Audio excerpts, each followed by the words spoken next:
vamos continuar com mais alguns exemplos, né? Lembrando que o objetivo de fazermos uso das leis de Newton é determinar a posição da partícula em função do tempo, uma vez conhecidas as forças que agem sobre ela. E estas soluções dependem das condições iniciais. Vamos, então, avançar um pouco mais, por meio de exemplos. Exemplos simples. Ora, vamos ter uma aula exclusivamente sobre esse caso. É uma força constante, mas o movimento é um movimento bidimensional. Então, posso analisar o movimento utilizando as coordenadas x e y. Vamos estudar esse caso do movimento dos projéteis. Também temos uma situação bastante simples. A estática, sim, porque agora eu estou preocupado com a questão das condições de equilíbrio do ponto, soma das forças igual a zero, é um outro exemplo. Temos aqui agora um exemplo que é muito utilizado no ensino médio, mas é um exemplo um pouco mais complicado do que parece à primeira vista, porque o estudo do movimento ao longo de uma curva não é tão simples quanto parece.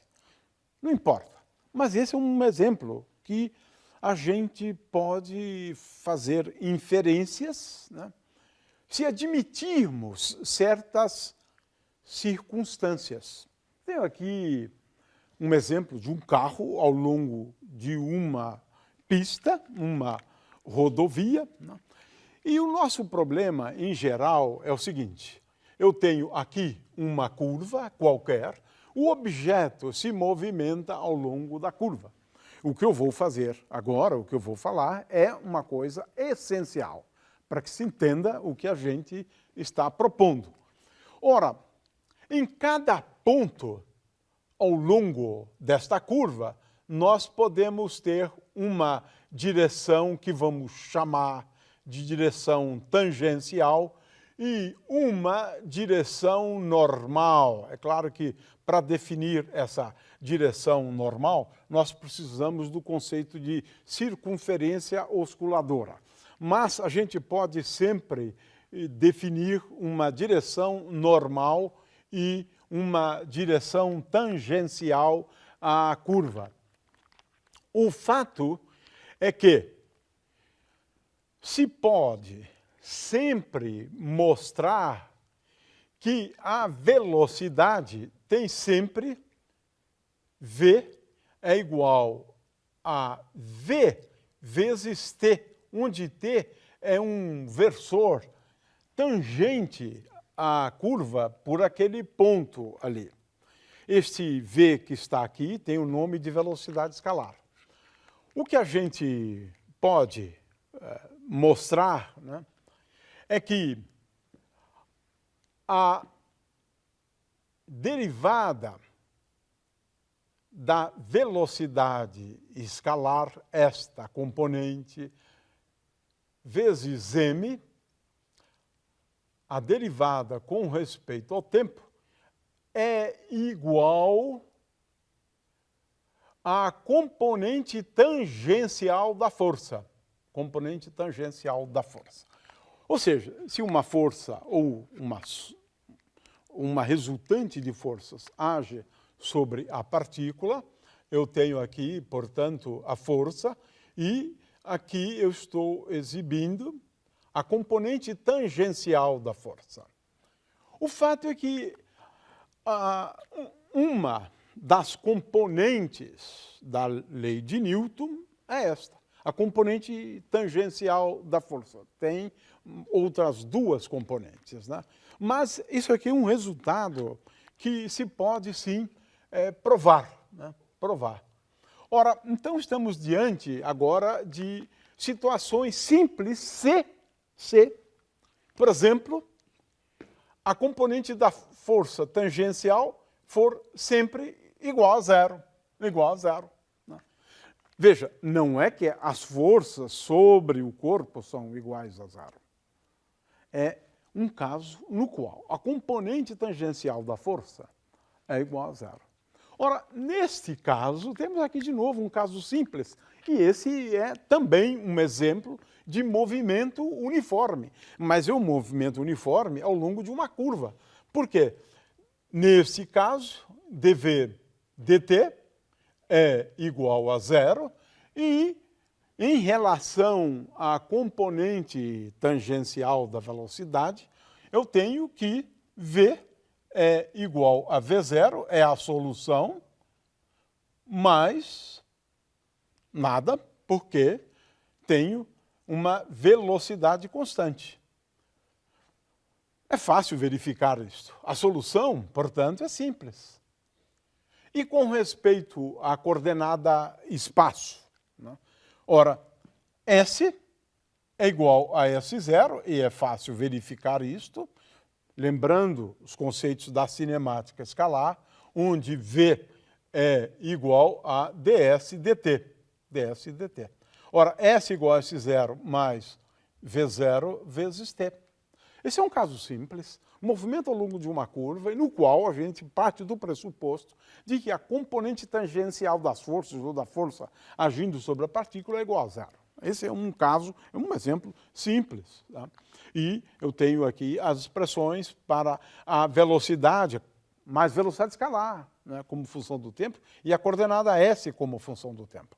Um outro caso igualmente simples, estudado no ensino médio, é aquele no qual a componente tangencial dessa força é constante. Nesse caso, a equação é m vezes dv dt igual a F0, a componente tangencial da força é igual a constante. Esse é um tipo de movimento conhecido como um movimento uniformemente acelerado. Por quê? Agora a aceleração é constante. dv dt é igual a F0 sobre m. E agora eu posso fazer uma previsão sobre a velocidade. Ou seja, a velocidade como função do tempo é igual a V0 mais F0 sobre m vezes t. Veja que é uma solução, basta derivar.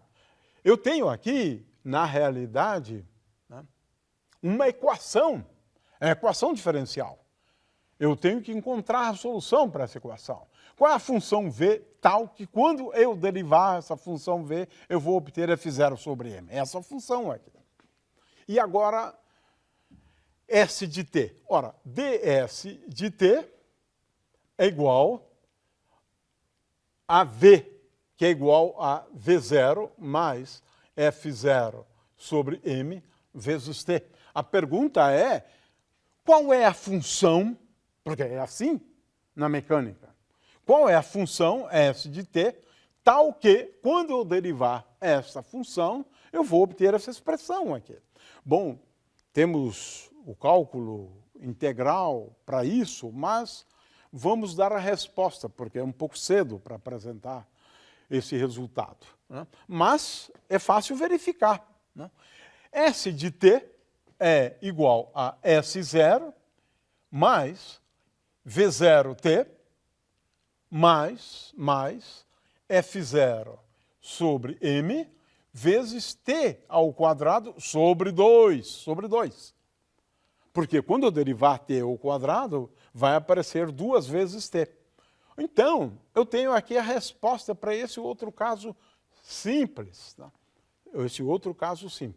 Estamos falando aqui o caso de movimento uniforme, quando a componente tangencial da força é igual a zero, e estamos falando agora de um movimento uniformemente variado, né? No caso em que o corpo é dotado de uma aceleração constante, né? O fato é que eu estou derivando a rigor, né?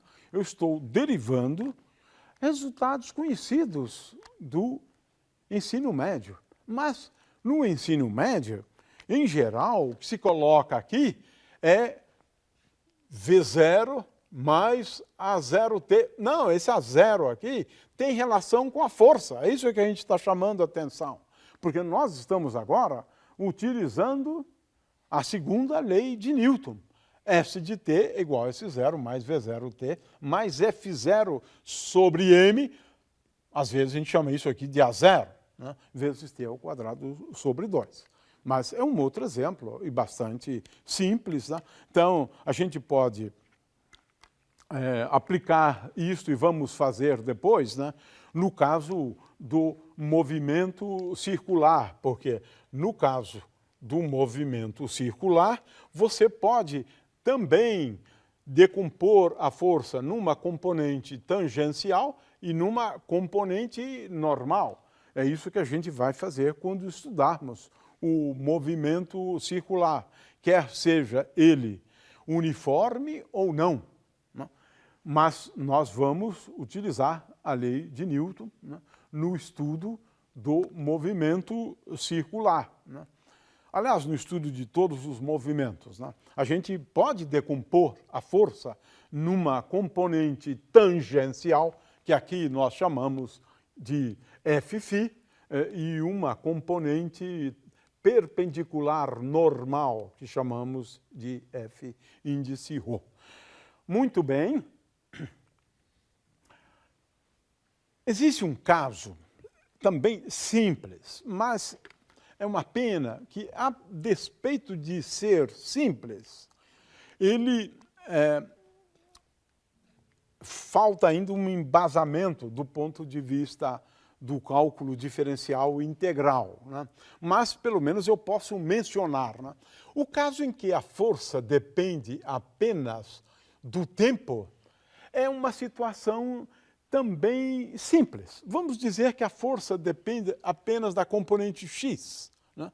Então, a equação é m vezes d2x dt2 igual a f de t.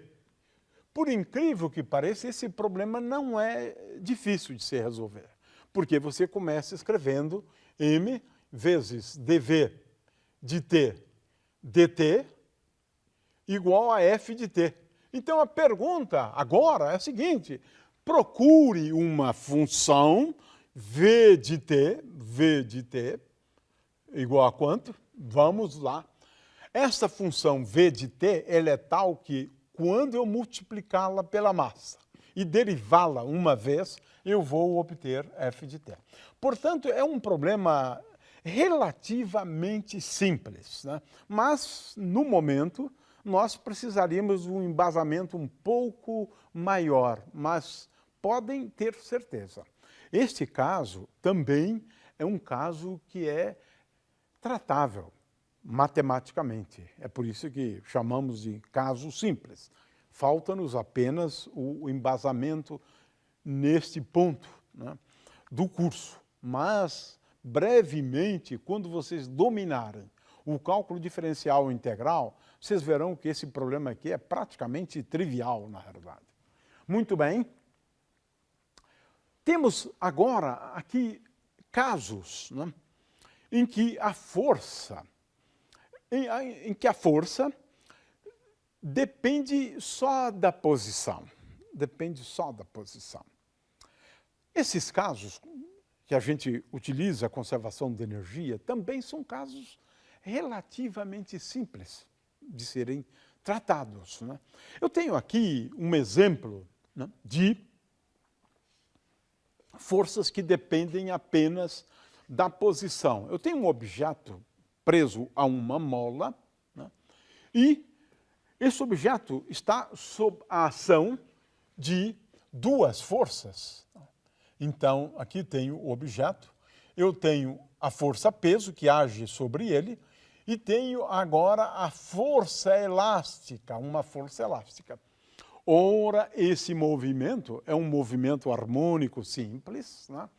E é tratável também, mas é importante entender, né, como é que a gente resolve esse problema. Né? Ora, a gente resolve os problemas da seguinte forma. Eu tenho aqui duas forças, né, de forma que sobre a partícula nós temos duas forças. Colocando esse eixo Y orientado assim, né, nós temos a equação sob a forma m vezes d2 y dt2 é igual a menos k vezes y. E agora, eu, na realidade, vou preferir orientar o eixo para baixo, né? Então, é menos k vezes y mais m vezes g. Eu mudei a orientação do eixo. Ele agora não está mais para cima, ele está para baixo. Ok.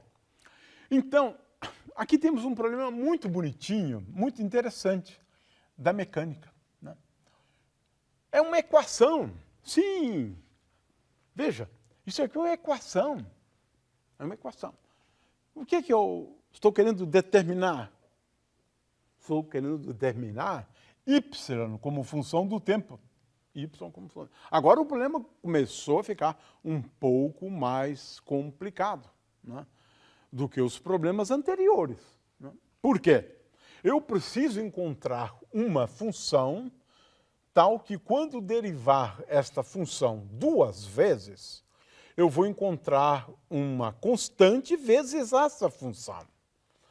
A gente, à medida que avançarmos um pouco mais, esse é um problema também relativamente simples, né, para mostrar que essa solução aqui é da forma Ka vezes cosseno de ômega t mais φ, né, mais uma constante aqui, que eu vou chamar apenas de y0, né, porque eu tenho que deslocar a origem, mas, de qualquer maneira, essa é a solução. Essa é a solução para esse problema aqui. É claro que requer, né, conhecimento sobre a derivada da função cosseno, derivada segunda da função cosseno, mas eu quis apenas aqui exemplificar, né, o problema da mecânica. Esse ômega que está aqui é igual a raiz quadrada de K sobre M. A é uma constante arbitrária. Ou seja, o que nós estamos chamando a atenção é que existem alguns casos como esse que são relativamente simples também da gente resolver, a despeito do fato de que a equação a qual somos levados, né, utilizando a lei de Newton, é uma equação diferencial de segunda ordem. Então, os problemas da mecânica são problemas desse tipo, onde nós temos equações, mas as equações são equações diferenciais. Ou seja, de um lado eu tenho a derivada de funções. Do outro lado, eu tenho as componentes das forças. De forma que o problema da mecânica é de resolver essa equação. Qual é a função x que satisfaz isso? Qual é a função y que satisfaz essa equação? Qual é a função z de t que satisfaz esta outra equação? Então, esse é o problema básico, fundamental da mecânica. Não é o problema de encontrar a aceleração. Encontrar a aceleração era um problema lá do ensino médio, porque lá, sim, você tem um conjunto de objetos e como a aceleração, nesse caso aqui, é uma aceleração constante, então, no ensino médio, o problema era de determinar a aceleração. Né? Mas os problemas complexos, não muito simples da mecânica, são aqueles que nós temos as forças que dependem da posição, dependem eventualmente do tempo, e nós estamos querendo determinar a posição da partícula quando sujeita à ação dessas forças. Esse exemplo aqui é um exemplo típico do ensino médio e aqui ocorre que todas as forças são, na realidade, forças constantes. De fato, se nós desenharmos ali um diagrama de corpo livre, nós temos para aquele bloco grande um conjunto de forças, para o bloco C, digamos, nós temos aquela força exercida pela corda, que vamos chamar de T. Temos também a força F exercida pelo bloco B. Temos aqui, eventualmente, uma força de atrito, a gente pode desprezar a força de atrito, a força peso e a força normal. Mas, do ponto de vista do movimento, né, o que importa é que T menos F é igual a massa vezes a aceleração do corpo C. Né, do corpo C. Em relação ao bloco B, ele tem, claro, a componente da força peso e ao longo da direção perpendicular ao movimento, a normal, e ele está sendo empurrado pelo corpo C por meio desta força, esta força F aqui. Portanto, para esse corpo, temos que F é igual, se esta massa aqui é a massa do corpo C, força é igual à massa do corpo B vezes a aceleração do corpo B, mas a aceleração do corpo B é igual à aceleração do corpo A. E, finalmente, temos o bloco A. Este bloco A, ele está sob a ação da força peso e ele está sob a ação dessa força T, aplicada pela corda. E para ele, então, escrevemos, né, M, vamos chamar de A, esse corpo, a massa do corpo A, vezes G, menos esta força T, é igual a M do corpo C, vezes a aceleração do corpo, a massa do corpo A vezes a aceleração do corpo A. Os três, no entanto, têm a mesma aceleração. E você pode, então, retirar esse índice, retirar, então, esse índice, e agora você tem um conjunto de equações para você resolver. Com isto, você determina a aceleração do conjunto. E essa aceleração é uma aceleração constante. Então, veja que num problema do ensino médio, você está mais preocupado com a aceleração, você não está muito preocupado com a posição. É claro que, nesse caso, como a aceleração é constante, nós já sabemos o resultado. Mas, agora, a coisa é bem diferente. Por quê? Nós estamos diante de um problema envolvendo equações diferenciais. É este o ponto-chave. As leis de Newton nos levam a um conjunto de equações diferenciais de segunda ordem, 3 equações, usualmente acopladas para cada corpo.